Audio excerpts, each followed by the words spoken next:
On behalf of Center for Public Policy Research, Kochi, and Consulate General of Japan, Chennai, I would like to extend a warm welcome to all our distinguished delegates, advisors, media, and to all well-wishers present here to the International Conference on Indo-Pacific, Vistas for India-Japan Relationship and Cooperation.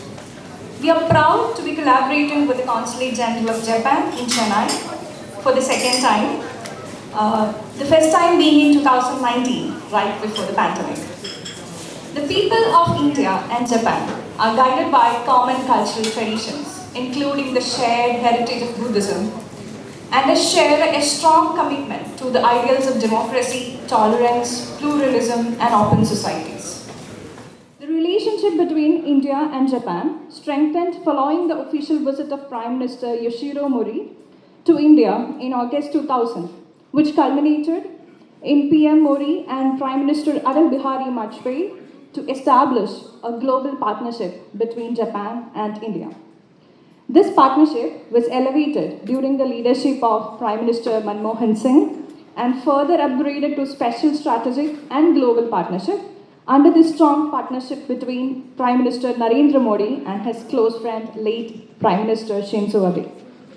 Over the decade, this partnership has evolved into a deep, broad-based and action-oriented partnership which reflects a broad convergence of their long-term political, economic and strategic goals.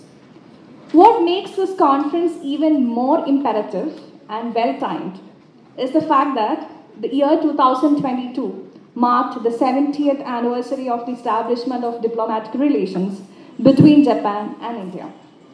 As two countries sharing such a great and warm relationship, the engagement and relationship needs to be strengthened in all possible arenas in the coming years. I'm sure this discourse and deliberations in the conference will help us in bringing innovative and interesting ideas and recommendations for the same.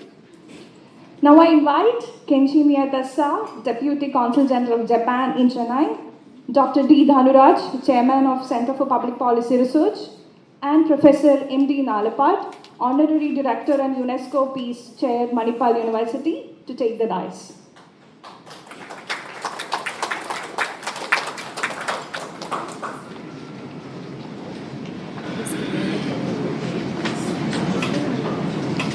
As I already mentioned, this is the second edition of Indo-Japan Relations Conference organized by Center for Public Policy Research with the support of Consulate General of Japan in Chennai. The first international conference on India-Japan relations was held on February 26 and 27 in 2019 on the thematic area of India and Japan, growing partnership and opportunities for cooperation.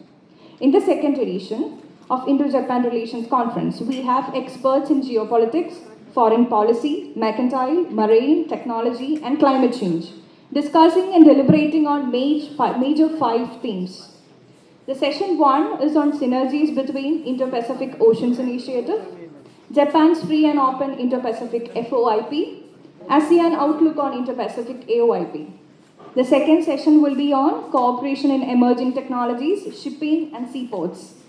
And we have the third session on best practices in disaster risk management. The fourth session will be on opportunities and challenges in India-Japan relations. And the fifth on convergences and challenges for India and Japan in the Indo-Pacific, security and defense cooperation. So before we proceed to the inaugural session, allow me to give a short brief about us, Center for Public Policy Research. The Center for Public Policy Research is a think tank dedicated to extensive and in-depth research on current economic, social, and political issues.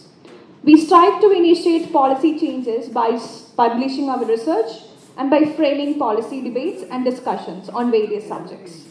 The major thrust areas of the organization's research have been in international relations, governance, education, health, law, livelihood, strategy, security, and urban. Now, I would like to request Dr. D. Dhanuraj to give his welcome address. Dr. Dhanuraj is a public policy researcher, social entrepreneur, consultant, and writer with prime focus and expertise in international relations, urbanization, urban transport, education, health, law, and election analysis. He is the founder chairman of Center for Public Policy Research and also the director of Vistas Consultancies Private Limited, based in Kochi, Kerala. So please welcome Dr. Dhanuraj.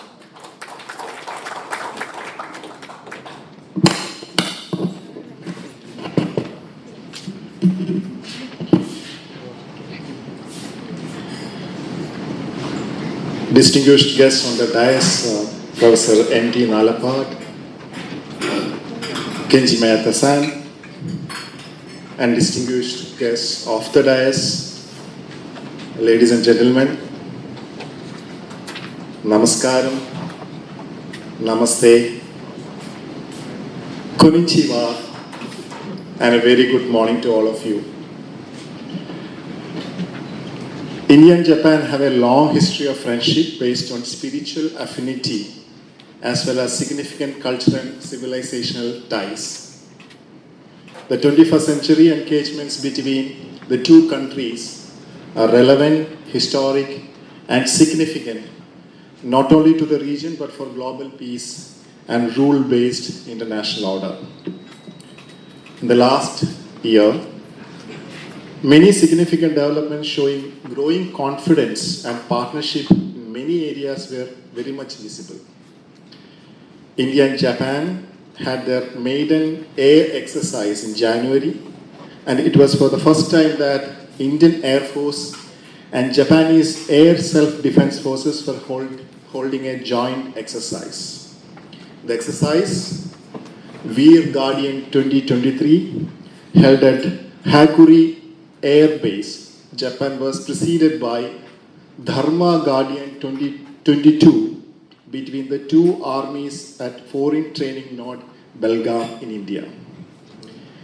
In September 2022, the two navies were engaged in the 6th edition of their annual maritime exercise, GIMEX 22, in the Bay of Bengal. In November 2022, the two countries came together in the multilateral Malabar exercise, which also included the participation of Australia and the United States. In September 2022, the Director General of Indian Coast Guard visited Tokyo for the 20th iteration of high-level meeting between two Coast Guards. These developments are in the line with declaration of the 2+2 dialogue between the Foreign and Defense Ministries, noting the substantial expansion of Japan-India security and defense cooperation, and concurred to continue to conduct bilateral and multilateral exercises in a multi-layered manner. These are also in line with the objectives of a free and open Indo-Pacific, free from coercion, a vision shared by India and Japan on multiple occasions, including a last summit meeting between the two prime ministers, Narendra Modi and Kishida Fumio, in 2022.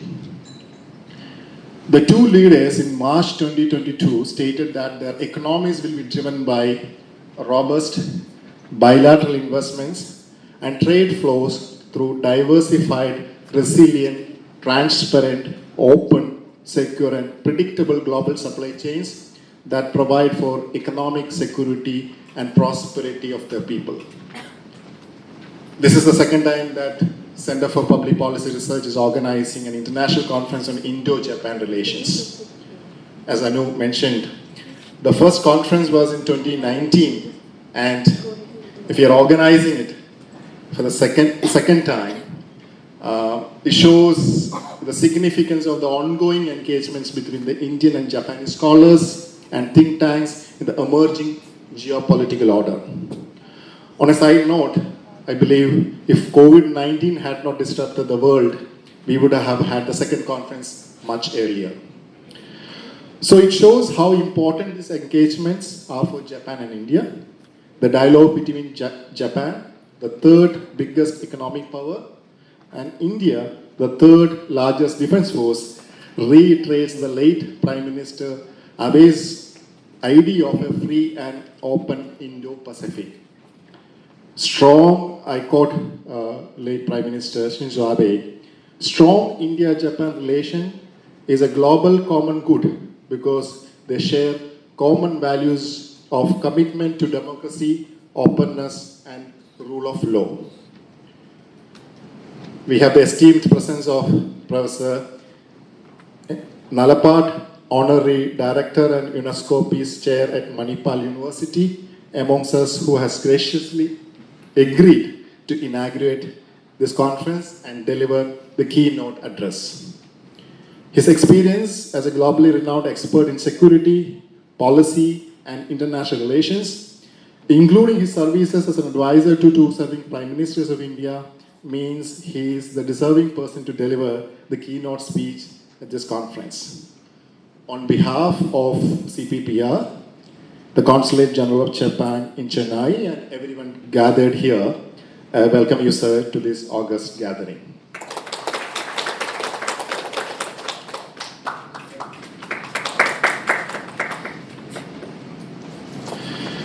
Mr. Kenji Miyata-san, the Deputy Consul General at the Japanese Consulate General in Chennai, is present here with us. As you are aware, this conference is supported by the Consulate General of Japan, and Miyata-san had been constantly communicating with us to get things done for the success of this conference. I welcome you, Miyata-san, to this august gathering.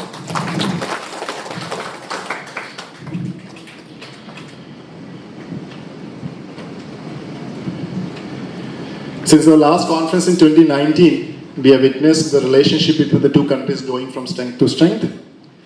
At this international conference titled Indo-Pacific, Vistas for India-Japan Relations and Cooperation, we'll be discussing topics like synergies between IPOI, FOIP, and AOIP, cooperation emerging technologies, shipping and seaports, best practices in disaster risk management, opportunities and challenges in India-Japan relations, special strategic and global partnership, convergence and challenges for India and Japan in Indo-Pacific, security and defense cooperations. And to discuss and deliberate on this topics, we have many eminent scholars and practitioners here with us. I welcome all of them to this conference, and I'm sure they will share their experience and expertise in these relevant topics. They will be introduced in detail during the sessions. I also acknowledge the presence of Sri P.K. Hormistaragan, advisor to CPPR, Vice Admiral MP Muralidharan, Mr. Balagopal, Chairman of Federal Bank, Ms. Lalana Jisatane, Deputy Consul General at Thailand Consulate. In fact, I was in Bangkok last 3 days, and relevant to this conference, I found a lot of discussions happening in Bangkok with respect to the role of India and Japan, their roles in Indo-Pacific. Japan's free and open Indo-Pacific vision, FOIP, is meant to provide a rule-based alternative to China's effort to reshape Asia's regionalism into a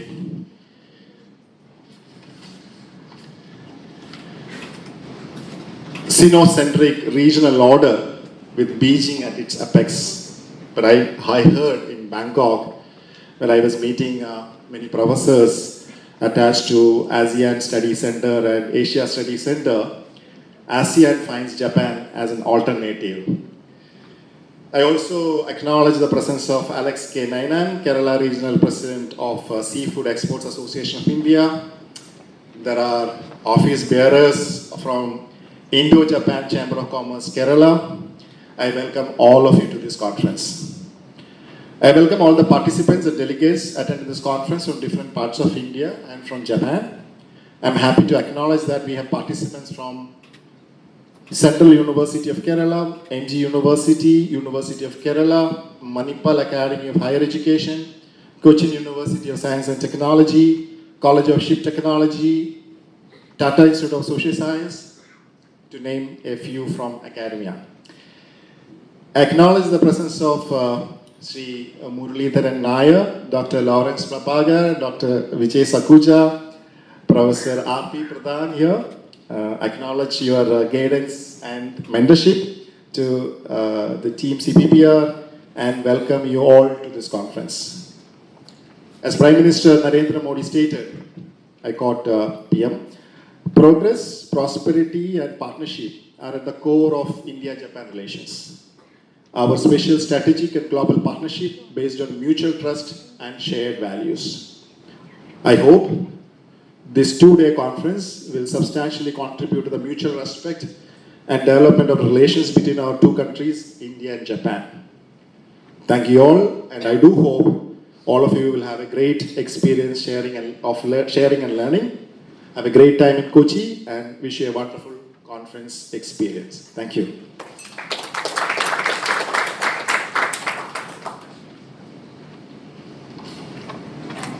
Thank you, sir, for the warm welcome. Now, I would like to introduce a key person of the conference, Kenshi Miyadasa, Deputy Consulate General of Japan in Chennai. Kenshi Miyadasa joined the Ministry of Foreign Affairs of Japan in 1991, and he has worked at the Asian and International Law departments in the ministry. Previously, he has served in Colombo, Sri Lanka, and in Brisbane and Perth in Australia. I invite Kenshi Miyadasa to give the greetings address. Good morning, everyone. Professor Norbert and Dr. Dhanraj, distinguished speakers, panelists, and participants. I'm very happy to be here in Chennai with all of you at the inauguration of the Indo-Pacific Conference, focusing on the relationship and cooperation between India and Japan.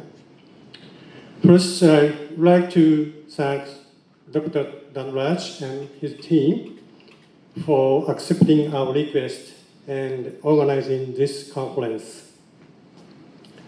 Over the past several months, we have had many discussions to have this conference, and as Dr. Dhanraj already said, we have this is the second conference to collaborate with CPPR. I'm very pleased to welcome the best expert from India and Japan to this conference, thanks to CPPR's tireless efforts.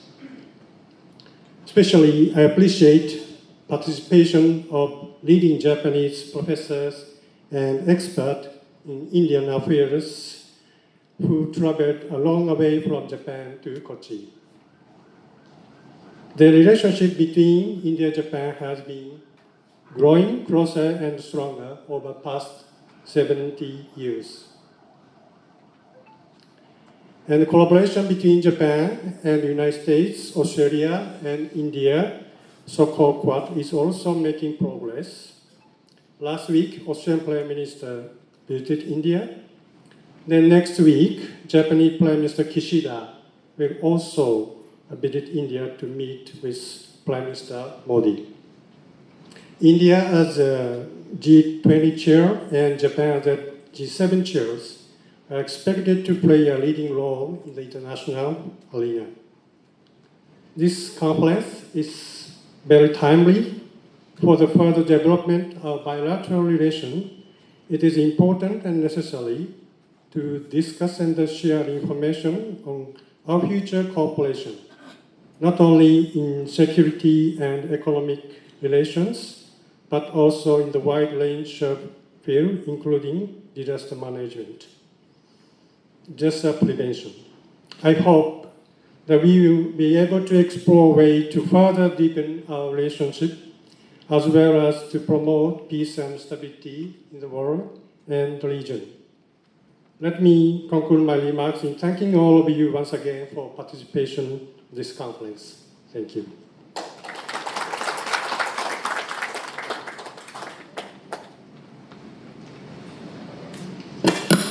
Thank you, sir, for your encouraging words and wishes over the conference. I'm sure the next 2 days will entail invigorating discussions and conversations. I take this opportunity to introduce our chief guest of the day, Professor M.D. Nalapad, Honorary Director and UNESCO Peace Chair of Manipal University. He is the Vice Chair of Manipal Advanced Research Group and Director of Department of Geopolitics and International Relations. He is also the editorial director of the Sunday Guardian and the ITV Network India. He had advisory roles with former Prime Minister Rajiv Gandhi and PV Narasimha Rao. I invite Professor M.D. Nalapad to officially inaugurate the conference by lighting the lamp. I also welcome Kenshimiya Tassa, Deputy Consul, and Dr. D. Dhanuraj to join. The lighting of the lamp symbolizes the triumph of light over darkness and represents the dispelling ignorance and attainment of knowledge. It is believed to bring good fortune, prosperity, and positive energy to the event and its participants. I request our chief guest to light the lamp and inaugurate the conference officially.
So, ladies and gentlemen, we rarely get this opportunity to listen to the words of a great knowledgeable speaker like Professor M.D. Nalapad.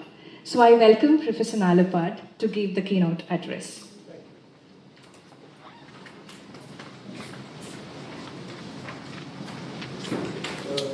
Thank you very much, and I'd like to say I warmly welcome the CPPR's invitation to me to come to Kochi, to come back to my home state and basically be present at a conference that is symbolizing the very close relationship between India and Japan in this era of the Indo-Pacific. We have moved, the world has transited from the Atlantic to the Indo-Pacific. I would say from Europe to Asia. Japan and India are, in my view, absolutely the lead players in that particular process, and it's excellent that we have good relations now. Especially, I would say, I would like to give tribute to an extremely great Japanese leader, Abe-san, who really understood the importance of India well before many other politicians in Japan did, and who, together with Prime Minister Modi, ensured a very good relationship between India and Japan. And in fact, the Quad that you see now is the effort of Abe-san and Prime Minister Modi to revive that particular structure. I'm not sure if many of us realize the Japanese are an ancient people. We in India, we are also an ancient people. I'm not entirely sure that many of us realize how far back the relations between India and Japan go. For example, that in a very important period in Japan, the Meiji Restoration, the period that basically saw the modernization of Japan, it was actually raw materials from India that powered the industrial expansion of Japan during that period. Believe it or not. During that Meiji Restoration period, when certain obstacles to growth, certain obstacles to modernization were swept away by the Japanese people, India was predominant in the supply of resources for helping that transition of Japan to a modern economy. As early as 1883, there was a regular shipping route between Bombay and Kobe. It's Mumbai, between Mumbai and Kobe, a regular shipping route. We are not talking of 1993. We are talking of 1883. We are not talking of some ship arriving from somewhere and going back somewhere. We are talking of a regular shipping route when vessels routinely went between these two very important ports, Mumbai and Kobe. And if I may say so, and Japan is now known across the world for its exports, for its huge markets in so many countries. I'm not even sure how many people here who are, in our very close partner and ally Japan know that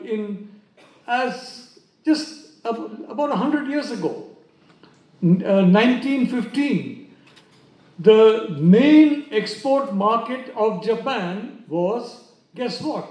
India. And one of the leading export markets of India at that point in time, about 100 years ago, was Japan. In fact, the Indian exports to Japan were larger in size and in volume than its totality of exports to continental Europe. So we are talking about a relationship that was rejuvenated by Prime Minister Modi and Abe-san. And I'd like to tell our Japanese friends that Abe-san is revered in India as a strong, powerful mind, and as an individual with a tremendous vision for the future, not only of his continent of Asia, but of the whole world, and who also saw the critical importance to both countries of a very strong India-Japan partnership. But what I want to say is that this is not a recent phenomenon. It is a phenomenon that has been there. If I go back to the ancient times, you can talk about the Portuguese East India Company and how they used to regularly trade in Japan and how they used to regularly trade in products that they got from India and went to Japan, then brought from Japan to India. We are talking, I would say, in the 17th century. I could go back even further. But the reality is, this is an extremely ancient relationship. And I think it's important to stress that because we are two people who do have very deep, ancient and proud traditions. Actually, Dr. Binuraj, I must confess that I have a soft corner for Japan. There is a newspaper there called Sankei Shimbun, and there's an English paper which is called Japan Forward. And I have written a few times for Japan Forward and been in touch with the editors of that publication. So, that was, of course, many years ago, but I hope maybe I'll write for Japan Forward early, now that I'm inspired by this conference. But what I want to say is that the problems between India and Japan in terms of trade, etc., began during what we know as Cold War 1.0. The problem between the USSR and the US principally, and involving the rest of the world as well, because these were two superpowers at the time. And during that period, regrettably, there was a steady decline in the commercial interaction and the other forms of interaction between India and Japan. Regrettable, but it was a decline, but it was not a snapping off. I remember in my school in Mumbai, we had Japanese classmates, who were there. I believe there was probably from the Consulate at that point in time.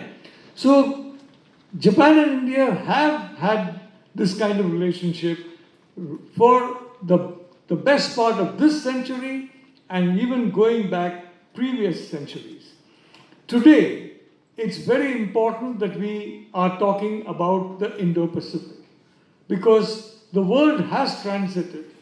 Now, some of us may in fact welcome this particular term. Some of us may not appreciate this term, but the reality is, no matter what you call it, or no matter what you don't call it, reality is reality and cannot be challenged.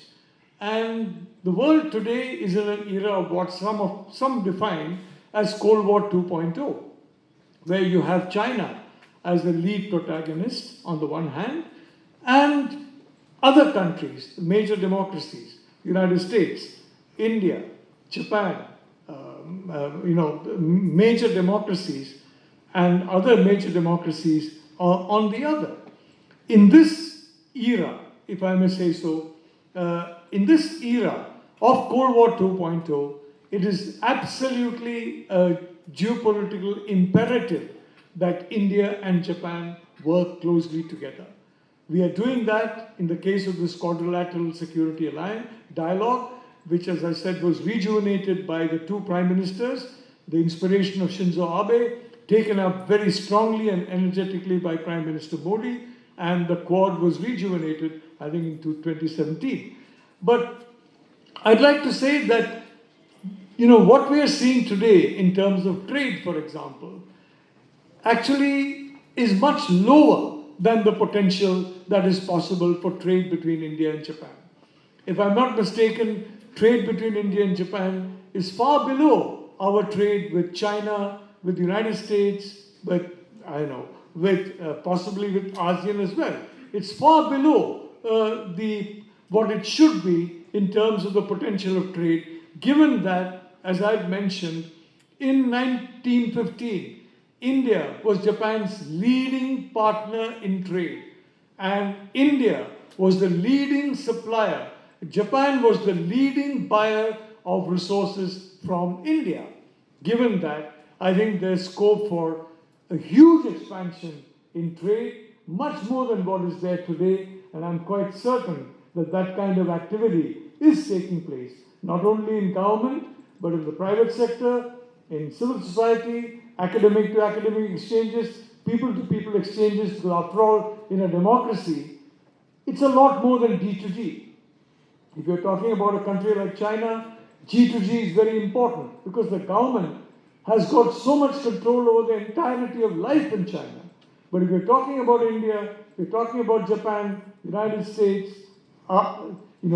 Germany, other, if I may say so, democracies, then it's government, it's the private sector, it's alternative political streams, it's NGOs, a whole complex of issues. And throughout this complex, there needs to be seamless interaction between India and Japan. There have been, issues of mobility in the past, but the reality is that increasingly now a situation is coming in which people have been looking favorably, not only in Delhi, but in Tokyo, to some of the new realities that we are facing today and which affect India and Japan. One of them is demography, the relentless march of demography. And what we would say is the very important difference between the demographic graph in India and the demographic graph in Japan.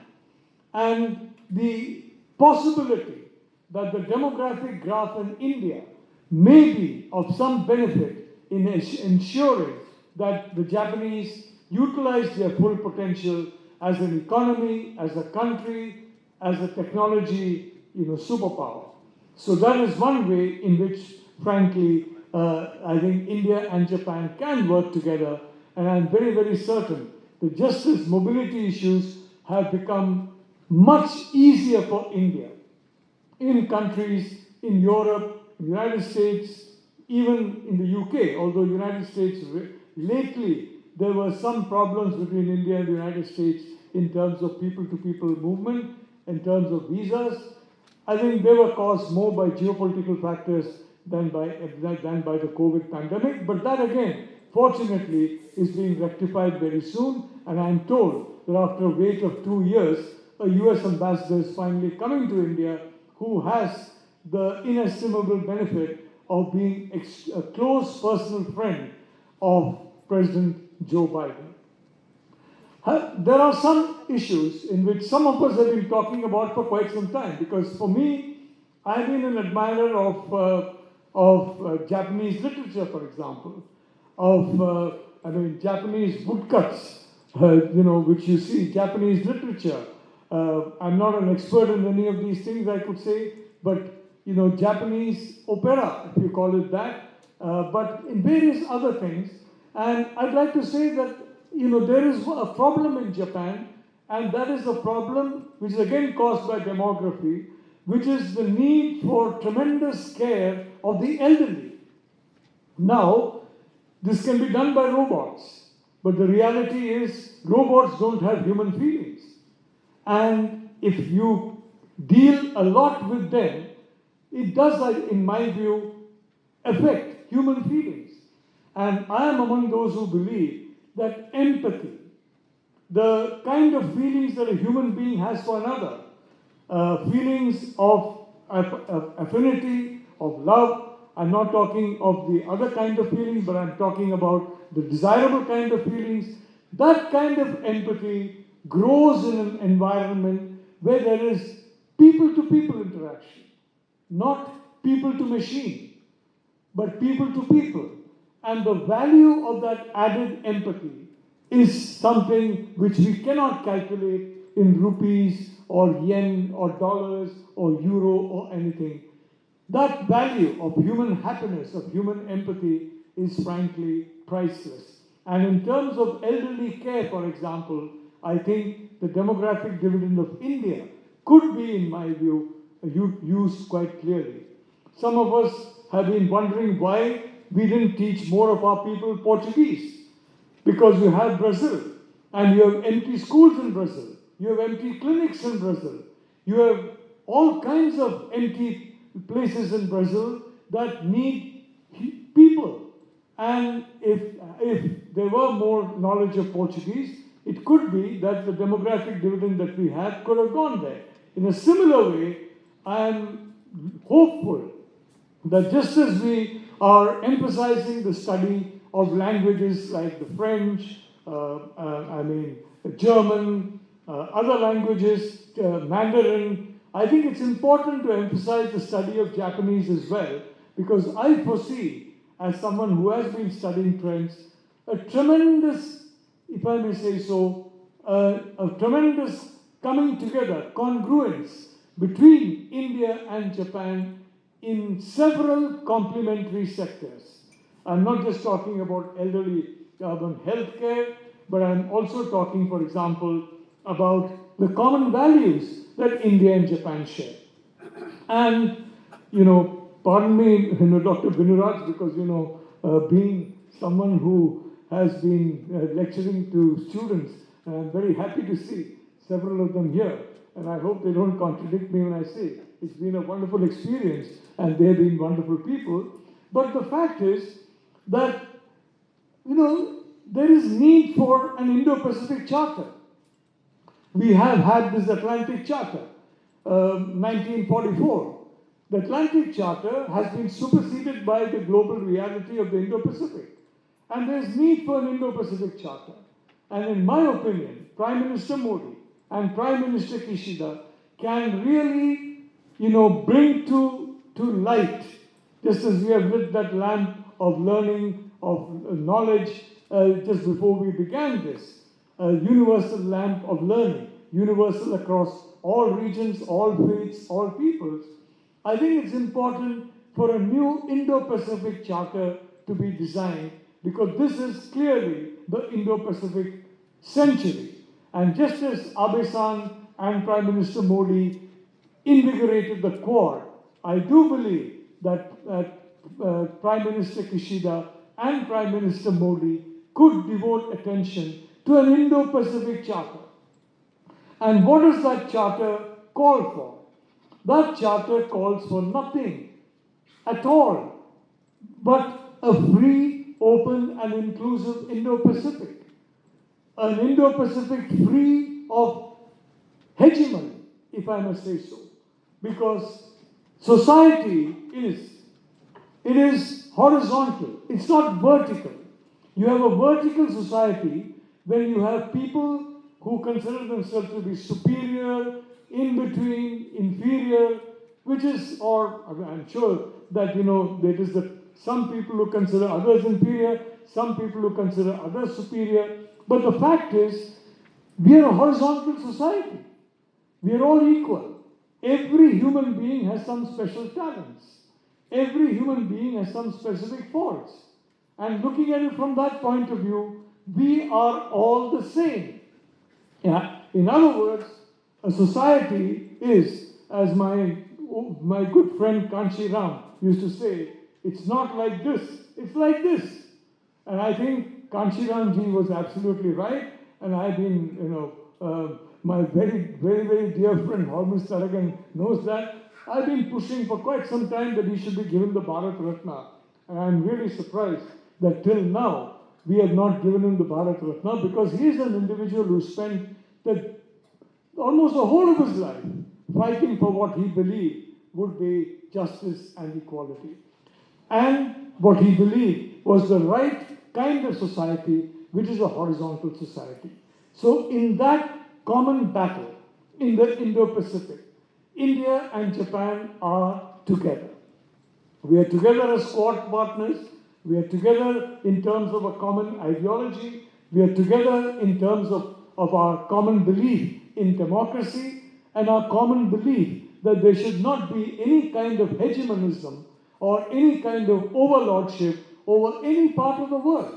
We're not just talking Indo-Pacific here. We're talking about any part of the world. Because the problem with hegemons, they come to one area, establish hegemonic control, move to another area, establish it there, move further and further.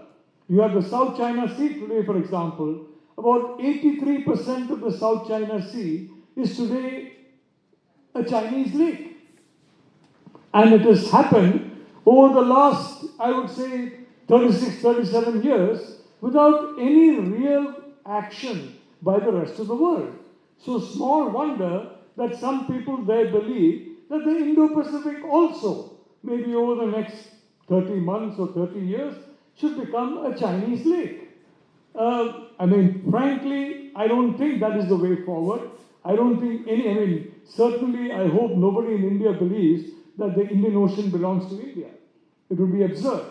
And to believe that the South China Sea belongs to China because of an accident of nomenclature is not, in my view, something that would be encouraged in a lot of research. So, I could really go on and on about various other kind of issues, because the kind of issues that link India and Japan together are so myriad and immense in their scope that it will take, I would say, Dr. Binuraj's 2 days to cover them all. And I'm really very happy that CPPR is focusing on this extremely important relationship. And again, I'd like to say, this is a relationship, for example, let's take something which, some may find indelicate to mention, and that is nuclear energy. Some of us believe that, yes, there are risks to nuclear energy, but if you have studied mathematical statistics, you will find that the number of casualties, accidents, injuries that have taken place as a consequence of nuclear energy have been far lower than have taken place as a consequence of fossil fuels or various other forms of energy. So mathematically at least, so far, despite some very unfortunate accidents, one caused by nature, Fukushima, one caused by human error, which is Chernobyl, but whatever it is, despite that, the mathematical record is of very high degree of safety. Now, we've been talking in India for quite some time about thorium. We have a significant number of thorium deposits.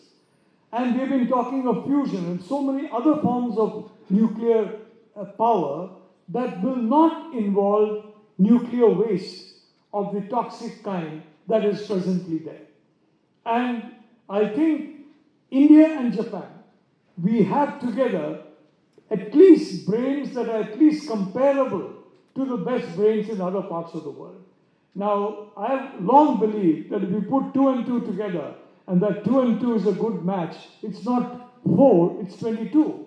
And I do believe you put 2 Japanese brains together, you put 2 Indian brains together, it's as though 22 brains are coming through. And I think working in the field of clean nuclear energy, by new technologies, if I may, rather than uranium, rather than going on a plutonium base, work on a thorium base, I think this would be a very, very important contribution to the world, because a lot of global poverty could be solved if we had cheap energy. As it is now, fortunately, you have, for example, an example of mobile telephony and call rates. I remember in those days when it was almost a weightlifting exercise to carry a mobile phone. And today it's fortunately much less. And all this technology has been miniaturized. And the cost of the calls has come down significantly. I remember always being very nervous at when my next mobile bill is going to come from, because sometimes when you travel and people call you, the bills were astronomical. It's not the case anymore. And today with, when you have different forms of communication, you don't really need an external number. You can go across the world, use your domestic number, and communicate at reasonable cost with your friends who are in the next street from where you're visiting. So all these immense changes are waiting for the world of the future. The people, I'm happy to see that here in CPPR, that world of the future is well represented in our youth. It's their world that is important today. It's their world that needs attention now. And in that attention, Dr. Binuraj, once again I congratulate you and the wonderful team at CPPR for coming up with this concept. I really congratulate the Japanese the diplomats, the Japanese Consulate General for this extremely innovative idea, if I may say so, of ensuring that this partnership between CPPR and the Japanese Consulate has created this audience. And I'd like to tell you, this is not just something that you meet for 2 days, you have a pleasant lunch or dinner, and then you depart. This could be an event that could set in train processes, partnerships, linkages that could be of immense benefit for decades to come, not just for the Indian and Japanese people, but for the world at large. And finally, may I once again express my deep sense of regard and admiration for Japan, for the people of Japan, and above all, my very strong support for India-Japan friendship, and therefore my presence in this conference, quite apart from the fact that it's in Kochi, and it's absolutely irresistible for a Malayali to decline an invitation to come to Kochi. Thank you.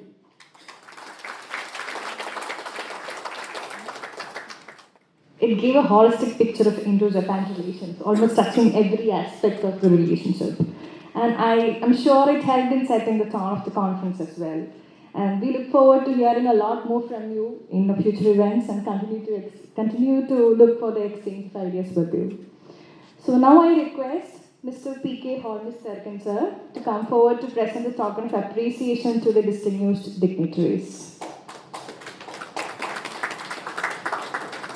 I request Kenji Miyata to receive the token of appreciation from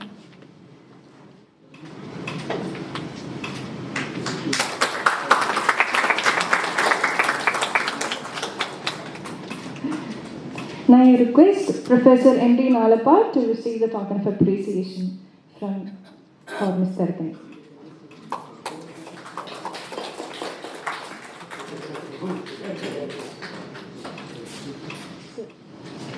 I have nothing much to say except that I'm delighted to be here today at this inaugural function of the 2-day seminar that we're going to have on the Indo-Pacific Vistas in the context of Indo-Japan relations. I'm sure that with this very positive energy that has been brought in by the Consul General and by Professor M.D. Lalapal in their introductory talks, the right tone has been set for discussions, and that we shall be able to produce meaningful results, which I believe will be compiled like, that is the result of the book which we shared with you, Professor Lalapal and Mr. Consul General, is a product of an earlier conference conducted by the CPPR. And I think it's a very useful reference, document for any student of the issues that we've been trying to analyze. So I'm sure that there'll be a meaningful product output from this conference that you have very kindly supported, and that CPPR will continue to keep its flag flying. Thank you.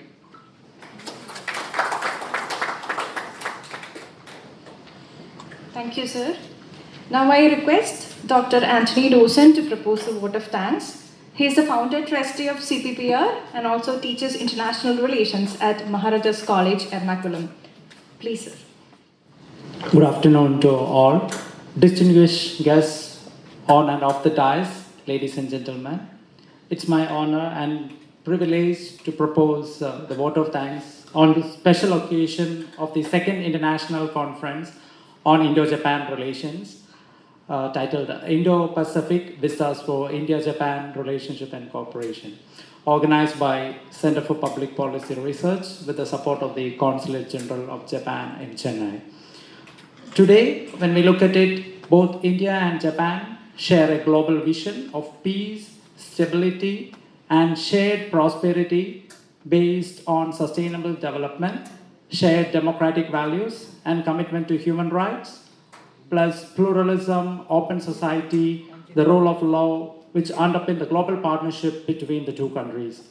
Over the years, the two countries have built upon these values and created a partnership based on both principle and pragmatism. Today, India is the largest democracy in Asia, Japan, the most prosperous democracy in Asia. So the 2 days conference with experts in geopolitics, foreign policy, mercantile marine technology, climate change, discussing and deliberating on 5 major themes can provide us with more insights and help in our discussions to formulate policy recommendations in the near future. Without much further ado, let me proceed to my duty. First of all, I would like to take this opportunity to express our sincere gratitude to Taga Masayuki-san, the Consul General, who was instrumental for organizing this conference today. And this is the result of his constant support, guidance, and encouragement. We are grateful to Masayuki-san for his support and his timely interventions. So we acknowledge this, even though he couldn't personally come here today. On behalf of the Consulate of Japan, we have with us Kenji Miyata-san, Deputy Consul General of Japan. And we take this opportunity to extend our sincere gratitude to Kenji Miyata-san for his esteemed presence and for his insightful comments. We would like to express our sincere gratitude to our esteemed guest, Professor N.D. Nalapal, for accepting and honoring our invitation. We have witnessed, as Taran sir has already rightly pointed out, he has provided us with a lot of food for thought, and it will reflect in our deliberations. Thank you for your enlightening speech, sir. It's a great opportunity to listen to you. I consider myself as a student of international relations. So thank you for accepting and honoring our invitation.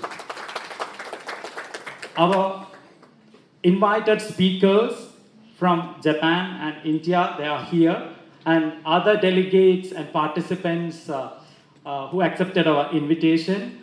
So I take this opportunity to express our sincere gratitude. Our Japanese speakers have traveled all the way from Japan. So with a lot of effort that they have taken. So it's a great opportunity and privilege for us to express our sincere gratitude to all of you.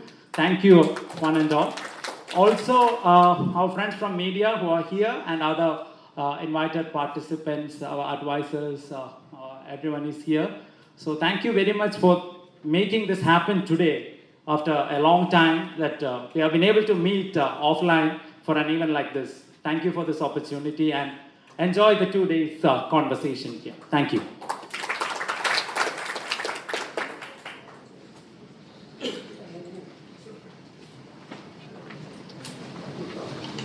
Once again, thank you for all gathered here. With that, we have come to an end of the inaugural session.